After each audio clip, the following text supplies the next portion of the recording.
Loveland, Ohio police officer Mark Matthews was out patrolling the local area along the Ohio River late one evening when his headlights flashed across something that was beyond comprehension. When he got out to approach the small, 3-foot-tall frog-like humanoid huddled along the edge of the road next to the guardrail, he pulled out his pistol and attempted to shoot it down. He would have thought he'd gone completely nuts if it hadn't been for his fellow officer seeing the very same thing just a couple weeks before. At least this time it didn't pull out its magical wand. But before we begin, if you love cryptids and want to learn the full story, both the legends and the facts delivered as a narrative story, then this guided tour is for you. Hop on over and tap the subscribe, like, or review button, depending on where you watch or listen. Now, grab your magical wands, interdimensional portal, and maybe a tinfoil hat. The tour is about to start.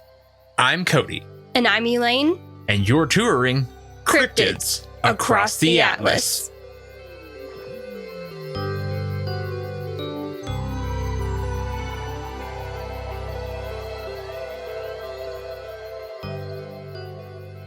It was like any other late spring evening, just a few weeks shy from summer break for this small Ohio town. Children were tucked away in their nice cozy beds, impatiently counting down the days until they were free from long hours at school. And for this unnamed traveling salesman who had been out all day, going door to door pitching his company's product, he couldn't wait to get home. Traveling for work, late nights weren't uncommon for the salesman. Looking down at his watch, he knew it would be another late night getting in. As the shorthand struck 3 a.m., this businessman was exhausted, but he knew he was almost home, and once he pulled into his driveway, he could simply wash the day away and hop into his own cozy bed for a restful night's sleep. But on this specific late-night drive home, he saw something that would keep him up in curious fear for countless nights to come and would go on to forever change this quaint town. On May 25th, 1955, driving through Loveland, Ohio, just 25 miles north of Cincinnati,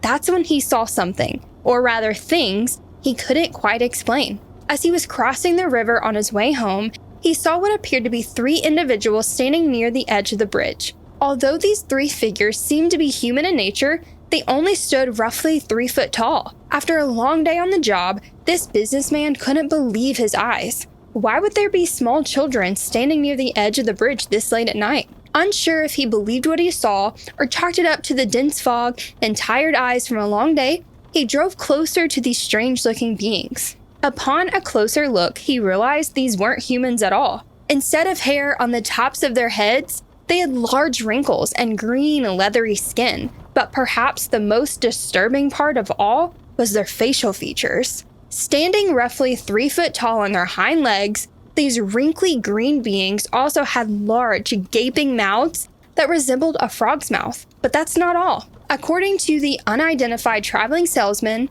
these weren't your ordinary 3-foot toads. Apparently, they had magical powers. One of the creatures, perhaps the leader of the group, seemed to be holding a stick in its hand. But not just any stick. This stick resembled what you might see a young wizard holding in Hogwarts. You guessed it, a wand. And when the businessman slowly drove past the bridge, the ringleader waved the magic wand over its head, creating a halo of blue sparks. And then poof, the frog seemed to vanish into thin air. According to the businessman, the only trace of these frog-like humanoids left behind was the earthy smell of alfalfa and almonds.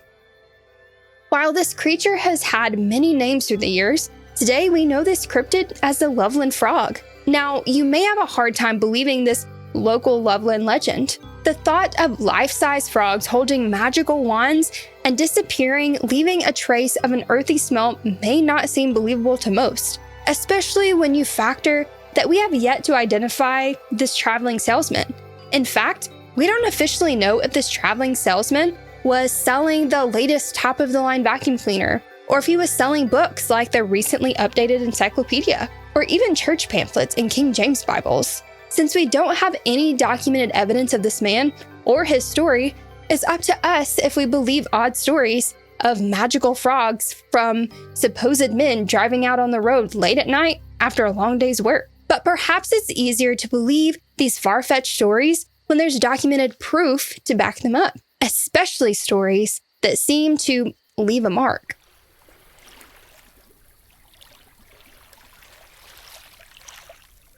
About 4 hours south of Loveland, Ohio, lies Evansville, Indiana, where the Ohio River runs through and where our next story takes place. Just a few short months following the supposed Loveland Frog sighting, two women, Darwin Johnson and Chris Lamble, were out enjoying the Ohio River for one last summertime adventure. On August 21st, 1955, Johnson and Lamble were soaking up the sun and enjoying a leisurely swim. Surrounded by families enjoying the last days of summer, it seemed like a normal day in the Ohio River. That is, until Johnson was supposedly clutched around the knee by a large claw-like furry hand from below, kicking and screaming. The Indiana locals were struck with horror as she began shouting that someone had grabbed a hold of her. Shocked, Lamble had no idea how to help her friend. Does she swim out and face the monster? Does she go to shore and call for help? Making any decision in such a short amount of time was hard enough, much less when you add in the fear that she too may be dragged below. Luckily, Johnson was able to kick and shake herself free.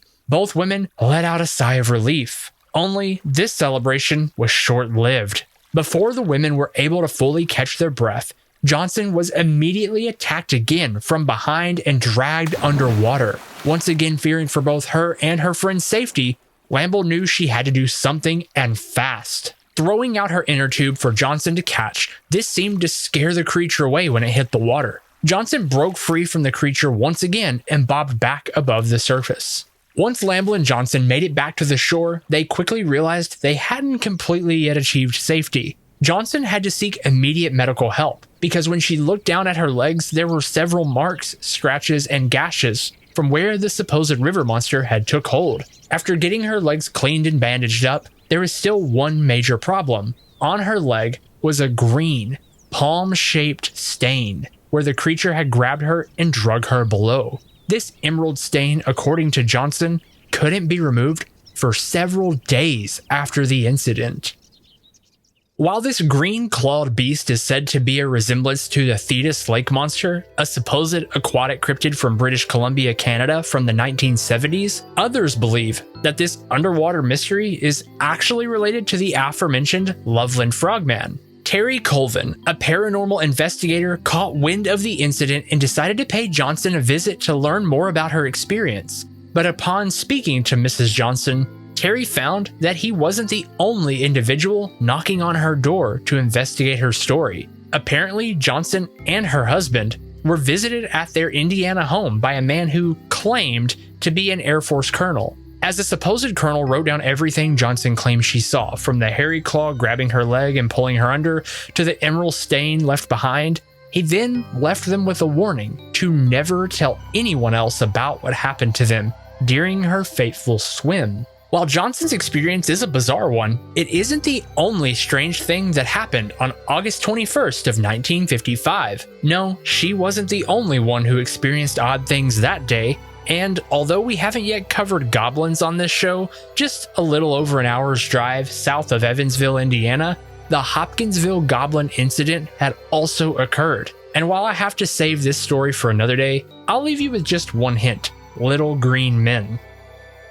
Throughout history, many people have shared their own versions of unexplained encounters. Whether it's strange sightings in the woods or underwater phenomena, many of us share common stories of things that, no matter how hard we try, we simply can't rationalize. Maybe Johnson really was attacked by the Loveland Frogman, a little green alien, or maybe she simply brushed up against something like an alligator, or something previously unknown like the bluish-green algae recently found near Cincinnati back in 2019. Who knows, maybe the Loveland Frogman really did grab Darwin Johnson and drag her under. Maybe there really was a traveling businessman who witnessed a magical group of toads on the side of a bridge waving whimsical wands. Maybe this all really happened, or maybe it's a bit of folklore. But coincidentally, there's yet another story of a similar experience involving a traveling businessman that happened just a few years before.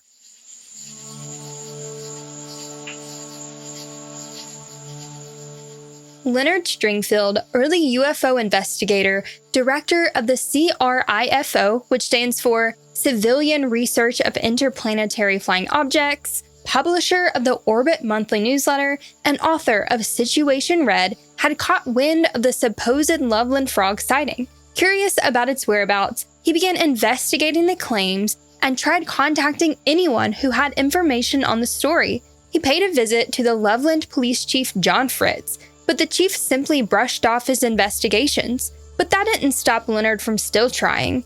In fact, as he kept researching, he heard from a member of the Loveland School Board that this incident had actually been investigated by the FBI. That's when Leonard knew he had to get to the bottom of this story. Later, in 1965, while he was researching all he could find about the original Loveland Frog story, he and his two fellow UFO investigators met with Robert Honeycutt, a local traveling businessman who in Leonard's words was described as a man in a responsible position, well-dressed, well-mannered, his voice soft, undramatic, his eyes steady, never shifting. According to Honeycutt, he too had an encounter with what some might call the Loveland Frogman driving home late one night. This time, around 4 a.m. in March of 1952, while driving through Branch Hill, he caught something in his headlights. They illuminated something on the side of the road. Rather than driving away, Honeycutt decided to get out of his car for a better look. Just like the unnamed traveling salesman, Honeycutt also saw figures that stood about 3 feet tall. Only, these beings weren't green at all. They were gray, with lopsided chests that bulged at the shoulder to the armpit. These tiny gray men also supposedly had one arm longer than the other. Honeycutt also described these beings as having heads that were ugly, with a mouth that spanned in a thin line across a smooth gray face, and void of eyebrows with rolls of fat running horizontally across their bald heads, reminding him of wrinkly gray frogs. And once again, according to Honeycutt, these gray beings also held something that appeared to be a dark chain or stick emitting blue-white sparks. Wanting to get an even better look at these creatures, Honeycutt tried walking even closer, curious as to what exactly he was looking at. But when he made his way in front of his car, the little men made a slight unnatural move, as if motioning not to come any closer. After a few minutes of staring at these unusual creatures, Honeycutt got back into his car, drove straight to the Loveland police, and shared his sightings with Chief John Fritz. According to Leonard, Chief Fritz had investigated this area himself, but never really found anything remotely close to Honeycutt's supposed sighting. Interestingly enough, Leonard shared that members of the Loveland Ground Observer Corps, which was a program developed by the Air Force for security, had reportedly seen a UFO that same night in that same area. But for all we know, this could have been flashes of light from the Wright-Patterson Air Force Base, rather than evidence of little gray aliens. Once again, we are left questioning the validity of these stories. While we have names to pin to these sightings, we still don't have any more proof than we did before. Honestly, we probably have an even harder time trying to piece together what's truth and what's based on the various retellings of these stories. But if you ask Ray Shockey and Mark Matthews, friends and former colleagues, they might have told you that this creature was in fact real. Or they might just try to cover it all up. In February of 1972, nearly 2 decades after these original Frogman sightings, police officer Ray Shockey was patrolling the Loveland area late one night. That's when he spotted something peculiar in the road. After slowing down to get a better look, he put his car in park and stepped outside of his vehicle. Crouching about 20 foot ahead, Officer Shockey spotted a nearly 4-foot creature with leathery skin that bore the resemblance of a frog. And though he tried to inch himself closer to the creature, he was quickly spotted. But still he pressed on, hoping to get just a step or so closer, but the ghoulish frogman wasn't having it. It hopped the guardrail and disappeared into the night. Trying to shake off this weird encounter, he finished patrolling the neighborhood and safely returned to the station.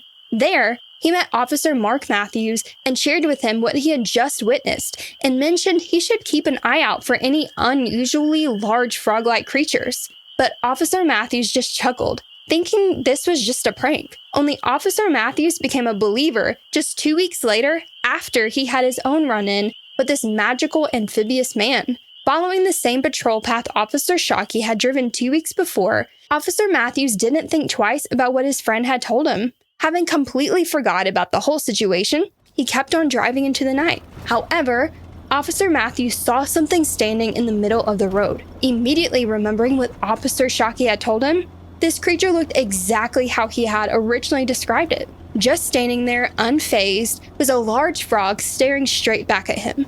Slightly curious if this was still a hoax from his friend, or slightly terrified of what this creature really was, he also put his car in park and stepped out of his vehicle. And just like before, the creature tried to run away. That's when Officer Matthews fired 3 consecutive shots, but he had seemingly missed entirely. That's when he knew Officer Shockey was telling the truth, whatever the truth was. Hatching up a plan, they tried to find the origin of this creature by asking one of their friends to draw a depiction of what they had seen so they could get expert advice. Robert Lotshaw, Cincinnati Zoo and Botanical Gardens curator, agreed that this artist's rendition was odd and resembled the creature from the Black Lagoon. However, no matter how strange this being looked to him, Lotshaw said that realistically, it's probably just a really large frog, because 3 to 4 foot tall frogs are all the rage in Ohio, apparently. Not long after, word got out about these 2 sightings. While a few townsfolk loved to believe that the Loveland Frogman made his grand appearance once again, not everyone believed these tall tales. In fact, many people from town mocked their experiences and chalked it up to imagination. Although these 2 officers definitely got spooked by something late in the night, they didn't want people thinking they were crazy. It was better to rationalize that they saw a really large iguana, possibly someone's pet that accidentally got out. They just didn't want to entertain the Loveland Frog theory any longer. Refusing to discuss their experiences anymore, the news of the potential Loveland Frogman sighting once again fizzled out. Though I do have to make mention here that a few years later, Officer Shockey supposedly approached the city council with a new idea, one that would potentially recognize the validity of the Loveland Frog once more by petitioning to make the official Loveland City mascot the Loveland Frog. But the council didn't much care for this idea. You might even say the idea didn't make the splash he hoped for. It croaked before it was ever given a chance. So what do we make of accounts like this one? It's one thing to poke holes in stories about humanoid frogs with magic wands that emit strange blue sparks when we don't even have a credible source. No hard evidence, no proof of concept. But when 2 police officers both claim they witnessed a large amphibian frog creature within just a couple weeks of each other, it tells another story. While there's still no actual evidence from these 2 different sightings, I think it's still worth looking into. It seems to be more than a coincidence that all of these stories have so much in common. Weird sightings, all while driving late at night that seem beyond the ability to explain. Whether it was just dense fog hitting the car headlights just right that creates a certain ambience, the drowsiness from a long day at work and eager to get home, or the boredom from patrolling the neighborhoods over and over that induces a creative way to pass the time, each of these frogman encounters leave us wondering what's really out there, and do we really know every creature that lurks behind the shadows? And what about Mrs. Johnson? Did she make up the entire story of getting dragged underwater by an alien-like monster that left an emerald green trace behind in hopes of some old-fashioned publicity? Is there a deeper story than we even realize?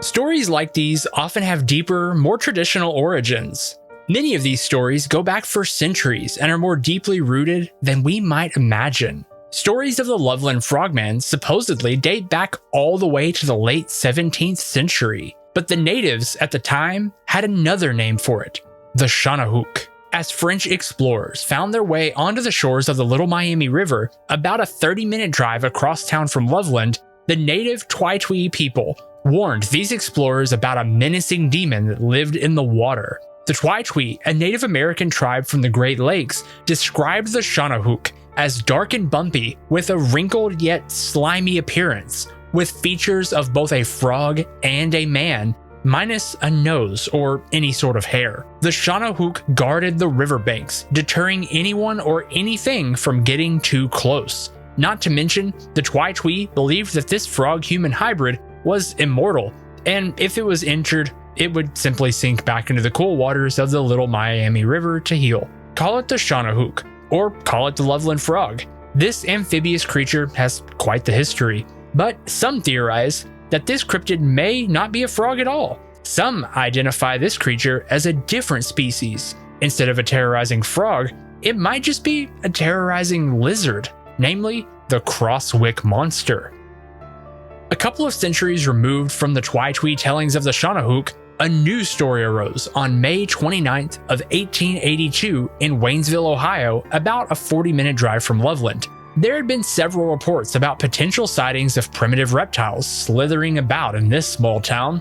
Two boys, Ed and Joe Lynch, were out fishing at a small creek on the south side of their home in Crosswick, just a mile from Waynesville. It was a beautiful, sunny afternoon, and the perfect place to catch a few fish and enjoy each other's company. Comfortably sitting in the grass, patiently awaiting their next big catch, they had grown used to the quiet, peaceful nature of this particular spot. But what they weren't used to was the loud rustling in the bush that started happening behind them. This huge lizard-like monster was rapidly approaching them from behind, staring them down menacingly. These two boys threw down their fishing rods and took off running back home to get away from the reptilian beast.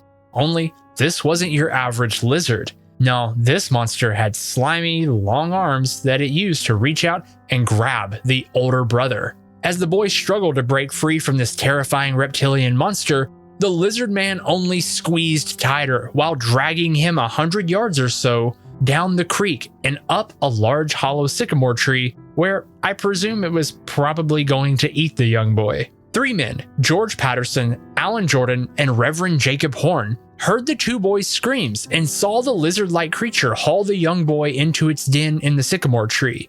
The men took off in full sprint to help and just barely reached the large tree in time.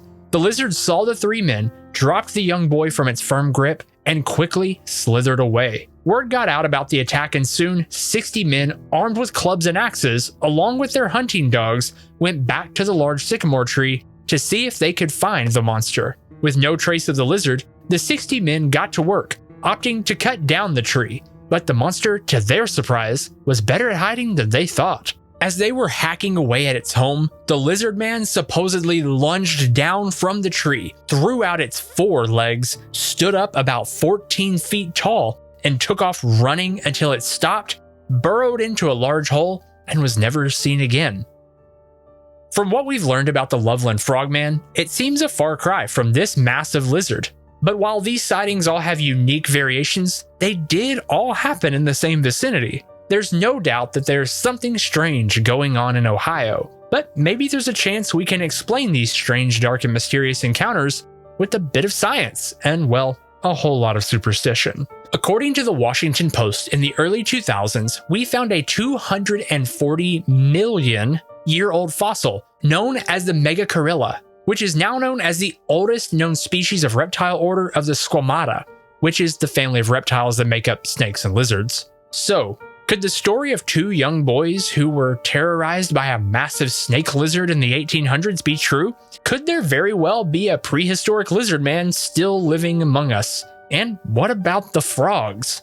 Well, if you believe in parallel universes, then we might just be able to answer all of these questions and more.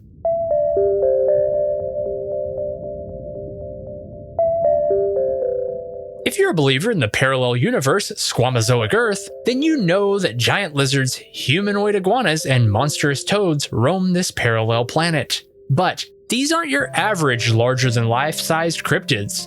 On Squamazoic Earth, these creatures are known as the Squamites and are believed to be large-bodied creatures with heightened intelligence that are able to time travel. Cue the magic wand-waving frogs. Maybe those wands were used to jump through space and time.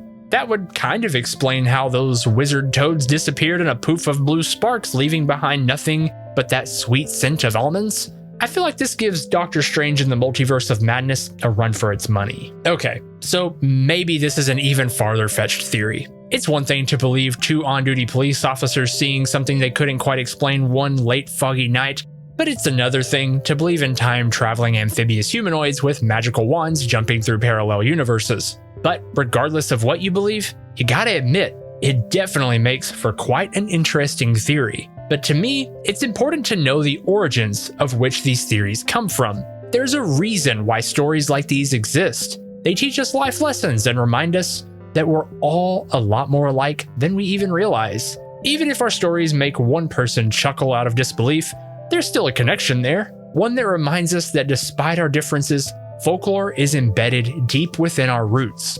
Or rather, our roots are what folklore is crafted from. That's exactly what Professor Edgar Slotkin believed. Before he sadly passed in 2015, Slotkin, a former folklore professor and Celtic scholar at the University of Cincinnati, was highly regarded for his folkloric ideas. Slotkin often enjoyed discussing the Loveland Frog and comparing it to the North American logger's tale of Paul Bunyan, a giant lumberjack with superhuman strength. At the American Folklore Society's annual meeting in 1985, Slotkin famously stated that, "One of the first things I tell my students is that in folklore, we are all the folk." If you ask me, this is one of the most beautiful things about human nature. Despite our differences, we're all just folk in the end. We all have our own stories, experiences, and beliefs. They're our own truth. It doesn't really matter if other people believe in them because these stories are our own. And if you stick with us, we have one more story to share with you that might already be more your own than you even realize.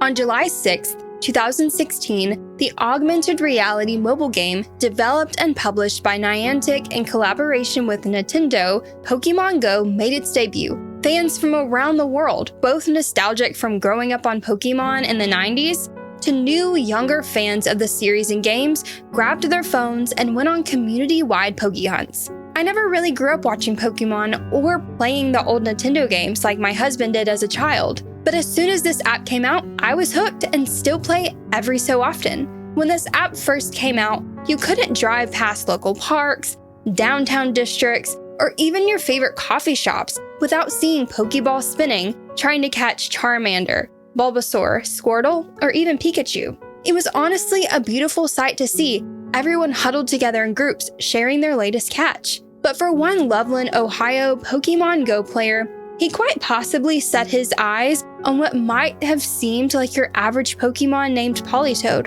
Only thing was, this didn't happen in the game.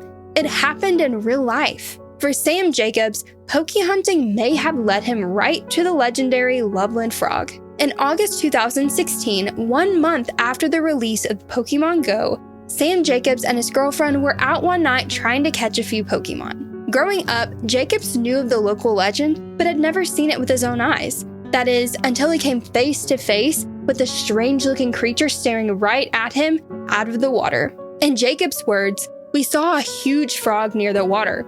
Not in the game, this was an actual frog. I took a couple of pictures and video because I had never seen one that big. Then the thing stood up, walked on its hind legs. I swear on my grandmother's grave that this is the truth." Jacobs recounted, "I'm not sure whether it was a frogman or just a giant frog. Either way, I've never seen anything like it." So what did Jacobs really see that night? Did he see the supposed Loveland Frogman? Or just a typical frog that seemed bigger than normal? Of course, the story spread to news outlets and media like it did back in the 70s when Officer Shockey and Officer Matthews shared their own experience. With Jacob's story circulating, so did the officers' stories as well. But with the growing small-town gossip of this supposed sighting, former Officer Matthews had his own revised theory. Recalling the first event Shockey had shared with him in 1972, Matthews stated, "Naturally, I didn't believe him, but I could somehow tell from his demeanor that he did see something." When asked about his own experience a few weeks later, Matthews relayed a different version of a story than before. Rather than a large frog walking upright and climbing the guardrail after being spotted, it rather crawled under the guardrail. Still, Matthews shared, "I had no clue what it was. I knew no one would believe me, so I shot it." What's more is that Matthews says he was able to recover the creature's body and put it in his trunk until he got to the police station to show his colleague. When Matthews opened up his trunk, Shockey looked inside and seemingly agreed that's what he actually saw, a large iguana about 3.5 feet long. According to Matthews, the animal was missing its tail, which is why he didn't immediately recognize it. He also theorized that either it was a child's pet iguana that got loose or was deliberately released when it got too big to keep. And if you ask Matthews if there's even a possibility of a magical frog living under the bridge in Loveland, he'd say, it's a big hoax. There's a logical explanation for everything. It's like Bigfoot and all that other stuff. Maybe you're in the same boat as Matthews. To you, The logical explanation of this semi-aquatic cryptid legend is that it's just an abnormally big frog or iguana. This could explain what Sam Jacobs saw as he was playing Pokemon Go with his girlfriend one night. Things always seem spookier at night anyway. Or maybe you fall in line with a theory that there's a parallel universe ran by snakes, frogs, and iguanas that are intelligent beings who can travel through space and time by waving a magical wand in the air. No judgment here. Or maybe, just maybe, you believe a blend of both. You're open-minded because you have your own experiences you can't quite explain. The fact is, we are all in search of our own answers. And if there's one thing we can glean from the Pokemon franchise, it's that some of us just want to catch them all.